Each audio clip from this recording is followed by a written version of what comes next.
This is Dr. Craig, and welcome to Top 10 Radiology. Okay, let's talk renal cell carcinoma. Renal cell carcinoma is also staged through the TNM system. Staging is all about local invasion with RCC, which includes a size component of 7 centimeters, invasion into, and as well as local invasion into the adrenal gland, perinephric space, or Gerota's fascia. Beyond Gerota's, it's a T4 disease, so it's kind of an important marker. So you're looking for extension into the, say, liver or local bowel. RCC also loves venous invasion, and noting the location of venous invasion being above or below the diaphragm is a different staging criteria as well. Staging of nodal disease is pretty easy. Just look for the number of nodes. In this case, the number that you want to look for is 1 or greater than or equal to 1, because that is the important distinguisher between N1 and N2 disease. The top 3 sites of metastasis is lung, followed by bone and liver. Cannibal metastases of the lower lung field is a very common mini, both term and chest x-ray that you can see on exams. Regarding complications in pearls, I think of complication as vascular invasion just because I always want to remember it and always look for the IVC. The IVC is not typically something I look for on scans. It's not exactly in my pattern because there's not a lot of pathology, but in RCC there definitely is pathology. RCC loves the pancreas. Always look for avidly enhancing Mets. And then it's probably worth noting that when you're doing follow-up examinations, look for the stage that they were diagnosed with initially, because the risk of relapse can be associated with the stage-dependent disease. So that information might clue you in as to if this is more likely to recur or not. Okay, let's talk renal cell carcinoma. This is a biopsy-proven or pathologically proven clear cell carcinoma. And so as we look here, you can see that it really distorts the parenchyma of the kidney itself. And so that's one feature that's typical of RCC versus something like lymphoma.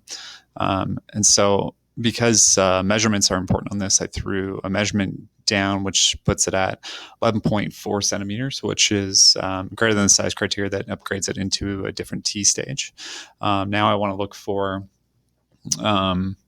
vascular invasion. And as you can see here, we have the renal vein. And if you look really closely, while it's windowed down, you see kind of a lobulated contour that's extending into the renal vein.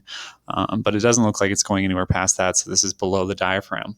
And then perinephric invasion, I mean, clearly it's within the perinephric space. And the question is, how far does it extend? Does it go beyond Gerota's fascia, which is kind of seen right here?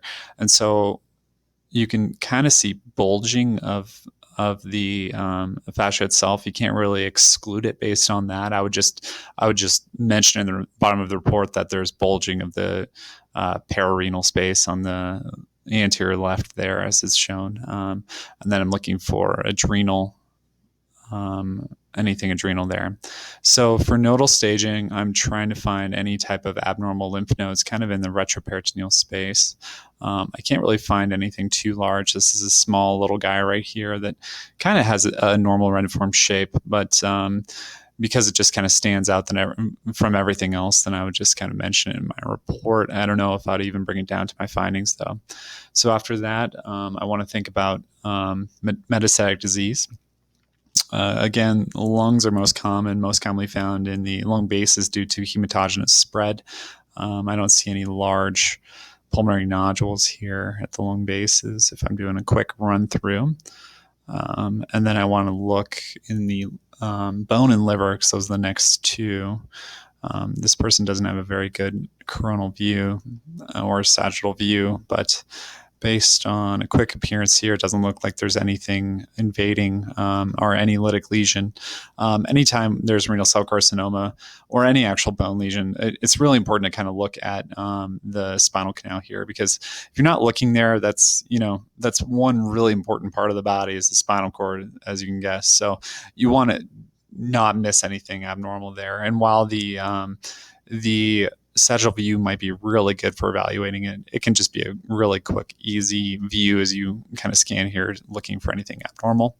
And then lastly, I want to look at the liver. As you can see here, there's a bunch of these hypoattenuating lesions. If I put an ROI around it, this measures about 9. I'd want to do a comparison to prior just to double check on these smaller ones because they're technically too small to characterize, as the ROI would would be too small to actually characterize it without a good amount of volume averaging. Besides, renal cell carcinoma are typically hypervascular mets. And so I would imagine it wouldn't be a cystic lesion like this. It'd be more or less a bright lesion, at least on arterial phase imaging. And then lastly, always look at the pancreas because that's where we just miss them a lot. I mean, it's so close to where the disease is. It doesn't surprise me if you could just seed right into it. And I don't see any hypervascular mets here.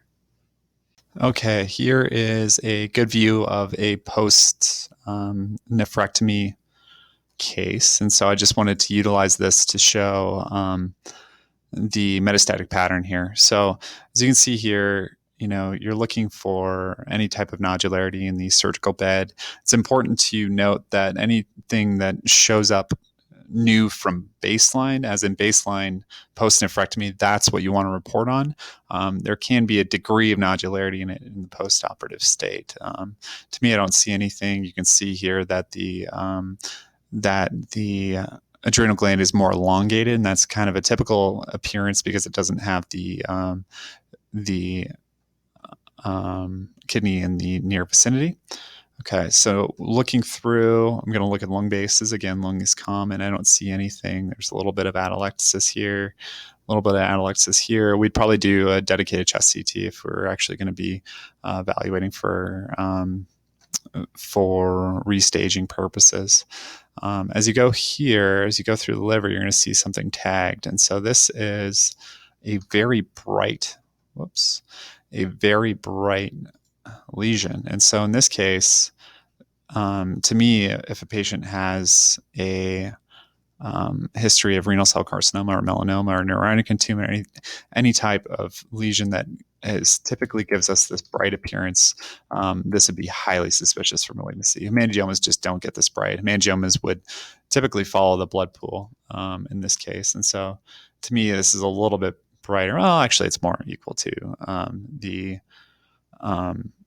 the blood pool here compared to the aorta, but I would still be highly suspicious for it. And I'd want to double check that was there before or at least at presentation. And then lastly, this is a great case because it demonstrates, looking at the pancreas, that there's this large pancreatic lesion which shows arterial enhancement, or at least hyperenhancement, or hyperattenuation in theory is the correct way to say that. But this is highly suspicious for renal cell carcinoma, and this is kind of how it looks within the background parenchyma of the pancreas.